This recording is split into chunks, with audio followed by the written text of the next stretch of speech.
Percy and Duck like working at the harbor by the sea.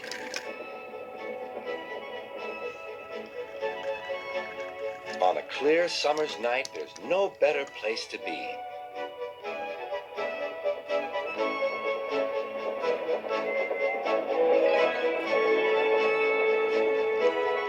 The big ships bring passengers.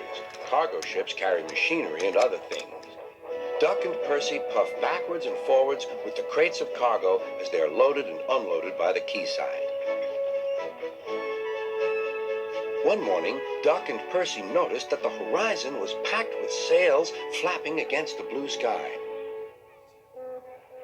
"I wish I could sail to faraway lands," sighed Duck. "Engines can't go sailing," snorted Percy, "because engines can't float." Duck still had his dreams. Suddenly, they were rudely interrupted.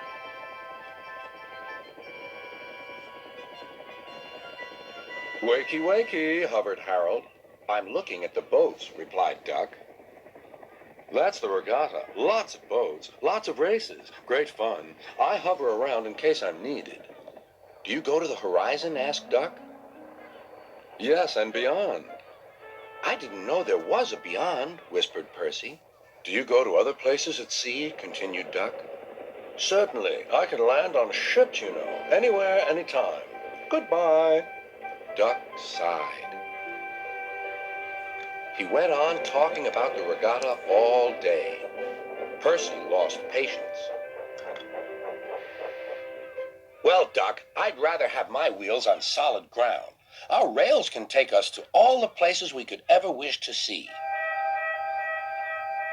"That's an emergency," called Duck's driver. "I'll check with the harbor master." He returned with bad news. "A man taking part in the regatta has hurt his hand. We're to take him to the hospital at the next station.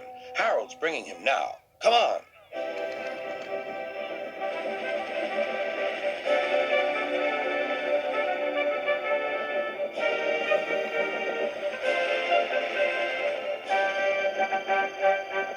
"Good to see you again, Duck," whirred Harold as he landed carefully on the platform. The man was gently helped to safety. "My job is to stay at sea in case of other emergencies. Otherwise, I would take this gentleman to hospital myself. Must fly. Goodbye."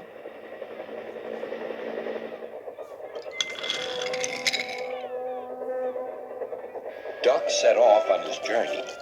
Soon he was steaming well, and his wheels were thundering along the track.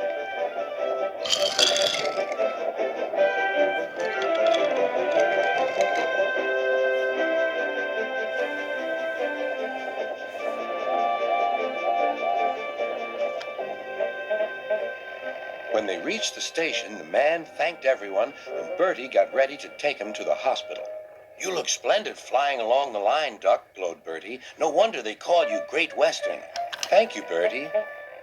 Percy's right, he thought to himself. Engines are happiest when their wheels are firmly on the rails. That night, Percy and Duck stayed a little longer at the quay. The air was warm and the sea calm. "There's a shooting star," said Duck. "Don't be daft," laughed Percy. "It's Harold. Look, he's hovering overhead." Something fluttered down towards Duck. His driver caught it. "It's a flag from the regatta. Harold's giving it to you as a present, Duck." "That was kind of Harold," whispered Duck. "He may have whirly arms instead of wheels, but he seems to understand just what an engine needs." Duck still wonders about the lands beyond the horizon, but I think he knows that sometimes the best travels are those we can only dream about. Don't you?